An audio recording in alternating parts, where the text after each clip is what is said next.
বন্ধুরা, আসসালামু আলাইকুম। আজকে একাদশ অধ্যায় নিয়ে কাজ শুরু করছি। একাদশ অধ্যায়ের বিষয়টা হচ্ছে কাজ। আমি যে কাজ করি পরিপূর্ণভাবে করি। আপনি কি চান না উপরের অ্যাফার্মেশনটি আপনার জন্য সত্য হয়ে উঠুক?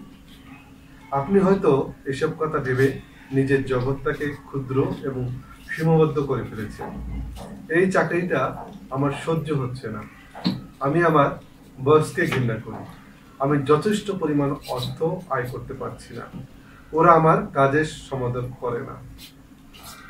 কাজের জায়গাটায় লোকের সঙ্গে আমি ঠিক মানিয়ে নিতে পারি না। আমি নিজেই জানি না কি করতে চাই। এসবই নেতিবাচক আত্মরক্ষামূলক চিন্তা ভাবনা।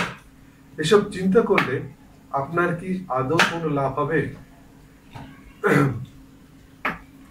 আপনি তো ভুল পথে এগুচ্ছেন। আপনার চাকরিটি যদি ভালো না লাগে, যদি নিজের অবস্থান পরিবর্তন করতে চান, কাজের ক্ষেত্রে যদি সমস্যার সম্মুখীন হন কিংবা বেকার থাকেন, তাহলে এসব সামাল দেওয়ার সেরা উপায় হলো বর্তমানে যে অবস্থানে আছেন সেই অবস্থানকে ভালোবাসা দিয়ে সিক্ত করুন। ভালোবাসা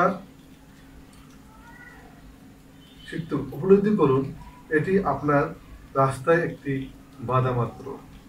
আপনি যেখানে আছেন সেখানে থাকছেন শুধুমাত্র আপনার চিন্তার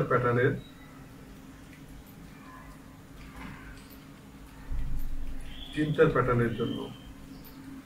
ওরা যদি আপনার চাহিদা মতো আচরণ না করে, তাহলে বুঝতে হবে আপনার সচেতনতার প্যাটার্ন এরকম একটি নকশা বা ছকে রয়েছে যেটি এরকম আচরণকে সমর্থন করছে। কাজেই মনে মনে আপনার বর্তমান চাকরি কিংবা আগের চাকরিটিকে দেখার চেষ্টা করুন। সবকিছুকে সিক্ত করুন ভালোবাসায়। অফিস ভবন, লিফট অথবা সিঁড়ি, কামরা, আসবাব, যন্ত্রপাতি, যেসব লোকের জন্য কাজ করছেন, যাদের সঙ্গে কাজ করছেন এবং প্রতিটি কাস্টমার। নিজেকে দৃঢ়তার সঙ্গে বলুন, আমি সবসময় চমৎকার বসদের জন্য কাজ করি। আমার বস সবসময় আমার সঙ্গে সদাচরণ করেন এবং আমার বস মহানুভব, তার সঙ্গে সহজে কাজ করা যায়। এই অ্যাফার্মেশন আপনাকে সামনে এগিয়ে নিয়ে যাবে। এবং যদি কখনো বস হতে পারেন, কাজে আসবেন। একবার এক তরুণ নতুন চাকরি করতে গিয়ে খুব নার্ভাস হয়ে পড়েছিল। আমি তাকে বলছিলাম, তুমি কেন ভালো করবে না? অবশ্যই তুমি সফল হবে। হৃদয় খুলে দাও এবং নিজের প্রতিভার বিকাশ ঘটাও। এস্টাবলিশমেন্টকে দোয়া করো, মঙ্গল কামনা করো। যেসব লোকের সঙ্গে কাজ করেছো, প্রতিটি কাস্টমারকে ভালোবাসো। দেখবে সব ঠিক হয়ে গেছে। সে আমার কথা মতো কাজ করেছিল এবং দারুণ সফল হয়েছিল। কাজের জন্য অ্যাফার্মেশন। কাজকে ভালোবাসুন। বলুন, আমি আমার চমৎকার নতুন অবস্থানের জন্য পুরোপুরি নিজেকে তুলে ধরছি। এই কাজে ব্যবহার করছি আমার সমস্ত প্রতিভা এবং সামর্থ্য। আমি যাদের জন্য এবং যাদের সঙ্গে কাজ করছি সবাইকে ভালোবাসি এবং আমি এই কাজ থেকে ভালো অর্থ আয় করছি। কর্মক্ষেত্রে কেউ আপনাকে বিরক্ত করলে তাদের কথা যতবার ভাববেন, তাদেরকে দোয়া করবেন। আমাদের ইচ্ছে থাকুক বা না থাকুক, আমরা সকলেই কিন্তু হিটলার অথবা মাদার তেরেসা হওয়ার যোগ্যতা রাখি। আপনার অপছন্দের লোকটি জটিল হলে তাকে ভালোবাসুন, তার প্রশংসা করুন এবং তার সবকিছু ভালো ভালো দিকগুলো চুলচেরা বিশ্লেষণ করুন। মুখ গোমরা ধরনের হলে তাকে হাসানোর চেষ্টা করুন। নিষ্ঠুর প্রকৃতির হলে প্রত্যয় করুন লোকটি ভদ্র এবং আবেগী। এই লোকের ভিতরে যদি শুধু ভালো গুণাবলী দেখতে পান, তাহলে আপনার প্রতি সেটি প্রদর্শন করবে। যে লোকের গল্প বলছি, সে একটি ক্লাবে পিয়ানো বাদকের চাকরি পেয়েছিল।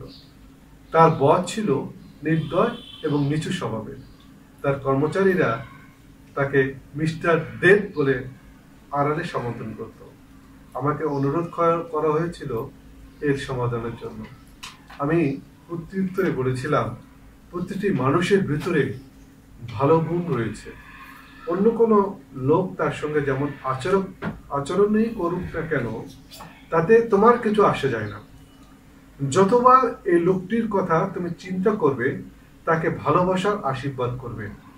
নিজেকে বলবে, আমি সব সময় ভালো বসদের সঙ্গে কাজ করি। এই কথাটি বারবার বলবে। লোকটি আমার উপদেশ মেনে নিয়েছিল এবং তাই করেছে। তারপর তাকে সেই উষ্ণ অভ্যর্থনা পেতে শুরু করে এবং বস শীঘ্রই তার শুধু বেতনই বাড়ায়নি, বিভিন্ন ক্লাবে পিয়ানো বাজানোর সুযোগ করে দিয়েছিল। আর যেসব কর্মচারী নেতিবাচক চিন্তা ভাবনা করত তাদের বসকে নিয়ে, তারা এখনো বসের কাছ থেকে বাজে ব্যবহার পাচ্ছে। আপনি আপনার চাকরি ভালোবাসেন, কিন্তু মন মতো বেতন পাচ্ছেন না। বর্তমান বেতনকে ভালোবাসতে শিখুন। দোয়া করতে থাকুন, যা পাচ্ছেন তা নিয়ে কৃতজ্ঞ হন। নিজেকে বলুন, আপনি আপনার সচেতনতাকে উন্মুক্ত করছেন আরো বেশি সমৃদ্ধির জন্য, এবং সেই সমৃদ্ধিরই একটি অংশ হলো বেতন বৃদ্ধি। নিজেকে বলুন, বেতন বৃদ্ধি আপনার অধিকার, কারণ কোম্পানির কাছে আপনি একটি বড় অ্যাসেট। আর সেজন্য কোম্পানি এবং তার মালিক পক্ষ তাদের লাভের হিস্সা আপনাকে দিতে চাইবে। আপনি সর্বদাই আপনার কাজের সেরাটা দিচ্ছেন। সুতরাং ইউনিভার্স জানে আপনি যেখানে আছেন এবং যেখানে আছেন সেখানটায় আপনি ভালো দেওয়ার, সেখান থেকে উপরে উঠবার জন্য প্রস্তুত। আপনি বর্তমানে যেখানে রয়েছেন, আপনার সচেতনতা সেখানে আপনাকে রেখে দিয়েছে। আপনার সচেতনতা হয় আপনাকে ওখানে রেখে দিবে কিংবা ভালো অবস্থানে তুলে নেবে। বিষয়টি নির্ভর করছে আপনার উপর। পরিকল্পনা মাফিক কাজ করুন। কাজ দ্রুত ও সহজ করার উপায় হলো গুছিয়ে পরিকল্পনা অনুসারে কাজ সম্পন্ন করা। প্রতিদিনের কাজের একটা লিখিত তালিকা তৈরি করা যেতে পারে। তারপর গুরুত্ব অনুসারে কাজগুলোর পাশে নম্বর দিয়ে রাখুন। এতে খুব সহজে বোঝা যাবে কোন কাজটি আগে করতে হবে আর কোনটি করার জন্য ব্যস্ত না হলেও চলবে। 10-15 মিনিট সময় নিয়ে দিনের কর্মসূচি তৈরি করার ফলে মাথার উপর থেকে মনে রাখার বাড়তি চাপ কমে যাবে। তারপর ধীরে সুস্থে একের পর এক কাজ করুন এবং শেষ করে ফেলুন। কখন কোন কাজটি করতে হবে সম্ভব হলে তার আনুষঙ্গিক সময়টিকে লিখে রাখতে পারেন। মনে রাখবেন, 10-15 মিনিটের একটি সুপরিকল্পনা আপনার 1 থেকে 1.5 ঘন্টা সময় অপচয় রোধ করবে। সময়ের যথাযথ ব্যবহার চাই। সময়ের কাজ সময়ে করার কথাটি বহুদিন থেকে প্রচলিত। সেক্ষেত্রে দিনের কোন সময়টা কোন কাজ করার জন্য যথাযথ তা ধরতে পারলে আরো ভালো। বিজ্ঞানীদের গবেষণা থেকে নির্ণয় করা সম্ভব হয়েছে যে দেহের তাপমাত্রা হ্রাস বৃদ্ধির সাথে সাথে আমাদের কর্মক্ষমতার পরিবর্তন হয়। সাধারণত আমাদের দেহের তাপমাত্রা সারাদিনে করে 1.6 ডিগ্রি সেলসিয়াস পর্যন্ত পরিবর্তিত হয়। এই পরিবর্তনের সাথে মানসিক জাগ্রততা আর প্রশান্তির পাশাপাশি কর্মদক্ষতা যোগসূত্র রয়েছে। সকালে ঘুম ভেঙে যাওয়ার পর অথবা বিছানায় গড়াগড়ি করা ঠিক নয়, এতে কাজের সময় নষ্ট হয় আর সকালের দিকে কাজে খুব মনোযোগ বসে। দেখা গেছে বিলম্বিত সকালের দিকে আর মধ্য সন্ধ্যায় দেহের একটা অনুরণন কাজ করে। কর্মদক্ষতা অনেক বেশি সক্রিয় থাকে এবং তারা এই সময়টাতে জরুরি ও কঠিন কাজগুলো আপনি করতে পারেন। মধ্য দুপুরে দেহে খানিকটা ক্লান্তি আসে, ঘুম হয়। এই সময় হালকা কাজে মনোযোগ দেওয়া ভালো। এভাবে দিনের বিভিন্ন সময়ের সাথে কাজের সমন্বয় করে নিলে একদিকে আপনি যেমন কাজ ভালোভাবে শেষ করতে পারবেন, অন্যদিকে আপনার সময়েরও সাশ্রয় হবে। কাগজপত্র গুরুত্ব অনুসারে বাছাই করো। সবাইকে কম বেশি পেপার ওয়ার্ক করতে হয়। অনেক সময় দেখা যায় অনেকের টেবিলে জমে উঠেছে কাগজ আর ফাইলের স্তূপ। এতে করে সময় নষ্ট হয়, কাজের ক্ষতি হয়। যেসব কাজ জরুরি ভিত্তিতে করতে হবে সেগুলো কাগজপত্র হাতের কাছে রাখুন। যেসব কাগজপত্রের কাজে তারা নেই সেগুলো ডয়ারে বা সেলফে রেখে দিন। আবার কিছু কাগজপত্র শুধু ফাইল করে রাখতে হয় ভবিষ্যতে রেফারেন্সের জন্য, সেগুলো ফাইল করে ক্যাবিনেটে গুছিয়ে নিন এবং গুরুত্ব অনুসারে ব্যবহার করুন। নিজের টেবিলটা অযথা কাগজপত্র, ফাইল ইত্যাদি দিয়ে বোঝাই করবেন না। এতে করে আপনি কাজের সময় প্রয়োজনীয় কাগজটি হয়তো খুঁজে পাবেন না, পেলেও দেরিতে পাবেন। পরিপাটি টেবিল আপনার কাজকে সহজভাবে সম্পন্ন করতে সহায়ক হবে। টেলিফোনে সংযমী হন। প্রয়োজনে অপ্রয়োজনে অনেকেই আমরা টেলিফোনে কথা বলতে গিয়ে বহু সময় ব্যয় করি। টেলিফোনে কথা বলা সংক্ষেপ করুন। অন্তত কাজের সময় বা অফিসে বসে যত কম সম্ভব কথা বলুন। বিনা প্রয়োজনে অন্যকে টেলিফোন করবেন না, এতে দুজনেরই সময় নষ্ট হবে।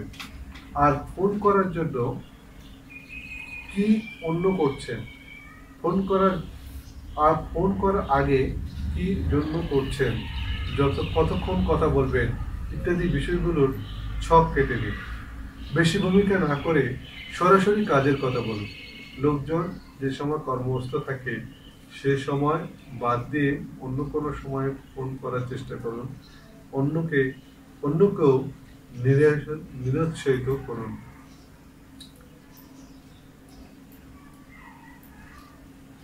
অপেক্ষার সময়টাও কাজে লাগান।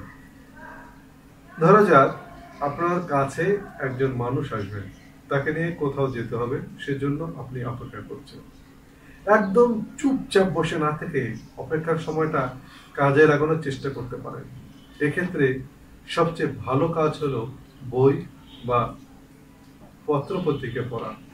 আর তাই সেখানে যান না কেন, হাতের কাছে ব্রিফকেসে বা ব্যাগে কিছু ম্যাগাজিন আর বই রাখবেন। পত্রিকার পড়ন দীর্ঘ হতে থাকলে অনেক দিনের জমিয়ে রাখা চিঠি লিখতে পারেন এবং আগামী দিনের কাজের ছক কাটতে পারেন। কোনো ভারী কাজে না ঢুকে হালকা আরামদায়ক কাজে সময়গুলো করার চেষ্টা করেন। কাজে বিরতি নিন। একটানা অনেকক্ষণ কাজ করবেন না, মাঝে মধ্যে ছোটখাটো বিরতি দিন। অনেকক্ষণ লেখালেখির কাজ করলে মাঝে একটু থামুন, এক কাপ চা পান করতে পারেন, আড়মোড়া ভেঙে উঠে দাঁড়িয়ে একটু উঠতে পারেন। আর সারাদিনের কাজের ফাঁকে শীতলায়ন করার জন্য 15-20 মিনিটের একটা সময় বেছে নিন। এই শীতলায়ন অনেক উপকারী। এতে জড়তা, ক্লান্তি আর ঘুম ঘুম ভাবটা কেটে যাবে। মনে রাখবেন, কাজের ফাঁকে ফাঁকে শরীর এবং মন উভয়েরই বিশ্রাম প্রয়োজন। অল্প অথচ সঠিক পরিমাণ বিশ্রাম কাজের গতিকে বাড়িয়ে দেয়। অযথা বিরতি দিবেন না। অনেকেই বলে থাকেন যে তার দরজা সবসময় সবার জন্য উন্মুক্ত। কথাটা শুনতে ভালো লাগে বটে, কিন্তু এর ফলে যে অনেকখানি সময়ের অপচয়, কাজের ক্ষতি হওয়ার সুযোগ তৈরি করে দেওয়া হয় তা বোধ হয় কারোরই খেয়াল থাকে না। কারণ দ্বার উন্মুক্ত থাকার সুযোগ যখন তখন প্রয়োজনে অপ্রয়োজনে যে কেউ আপনার কাজের সময় এসে হাজির হতে পারে। তখন দরকার না থাকলে সৌজন্যতাবশত তার সাথে কথাবার্তা বলতে হয়। এতে কাজে বিঘ্ন ঘটার সম্ভাবনা বেশি।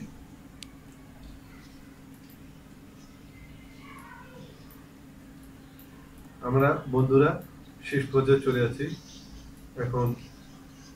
সুতরাং এরকম নিজেই নিজের কাজে তখন বিঘ্ন ঘটানোর পথ খুলে রাখবেন না, বরং পরিচিতদেরকে আপনার সম্পর্কে এই ধারণায় দিন যে তাদের প্রয়োজনে আপনি হয়তো সহায়তা করতে প্রস্তুত আছেন ঠিকই, তবে প্রয়োজনের গুরুত্ব অনুসারে আপনি নিজের বিঘ্ন না ঘটিয়ে আপনি করতে পারেন। আর বিনা কারণে স্রেফ কুশল বিনিময় করার জন্য কর্মস্থলে আসার প্রয়োজনে বা কি, সেজন্য তো বাসা বাড়ি আছে। আবার অনেক ক্ষেত্রে প্রয়োজনে কেউ এলেও নিজের কাজে আপনি এত ব্যস্ত থাকতে পারেন যে তাকে হয়তো কোনোভাবে সময় দিতে পারছেন না। সেক্ষেত্রে তার কাছ থেকে সময় চেয়ে নিন, কিংবা উভয়ের কোনো সুবিধাজনক সময় নির্বাচন করুন। আমাদের অনেকের অবস্থা এমন যে দুপুরের খাওয়াটাও সম্ভবত সারা হয়ে ওঠে না। এদিকটা লক্ষ্য রাখুন। সকালে সময় মতো নাস্তা করবেন, দুপুরের খাবার ঠিক মতো সময় মতো খেয়ে নেবেন। মাঝে মধ্যে খাবার সময়টা এদিক ওদিক হতে পারে, সেটা অন্য কথা, কিন্তু খাওয়ার সময় উল্টা পাল্টা যেন আপনার ক্ষেত্রে কখনো রুটিন হয়ে না দাঁড়ায়। আর হাতের কাছে জলের ভেতর জলের বোতল, পানির বোতল রাখুন। কাজের মধ্যে 25-30 মিনিট পর পর আর কিছু না হোক 1 গ্লাস করে পানি খেয়ে নিন। দুপুরের সময় ভাজা পোড়া জাতীয় খাবার এড়িয়ে চলুন। সম্ভব হলে বাসা থেকে খাবার নিয়ে অফিসে যাবেন, এতে খাবার দাবারের জোগাড় যন্ত্র করার সময় লাগবে না, খাওয়ার সময়টাও লাগবে কম। বন্ধুরা, তোমরা কেমন লাগছে তোমাদের তোমাদের অনুভূতি জানিয়ে আমাকে চিঠি লেখো, কমেন্টস করো এবং শেয়ার করতে ভুলবে না। প্রতিবারের মতো প্রতি অধ্যায় শেষে আমার সাথে তোমরা বলো, অনাদি এই জীবনে নিজেকে আমার মনে হয় নিখুঁত, সম্পূর্ণ এবং পরিপূর্ণ, যদিও জীবন সর্বদাই পরিবর্তনশীল। জীবনের কোনো শুরু নেই, শেষ নেই, শুধু রয়েছে সাইকেলিং এবং রিসাইকেলিং এর সারাংশ অভিজ্ঞতা। জীবন কখনো স্থির বা নিশ্চল নয়, কারণ জীবনের প্রতিটি মুহূর্ত পরিবর্তনশীল। বন্ধুরা, তোমরা বলতে থাকো এই অ্যাফার্মেশনগুলো। আবারও আরেকটি নতুন ভিডিওতে দেখা হবে। সেই পর্যন্ত ভালো থাকো, সুস্থ থাকো, ভালো রাখো।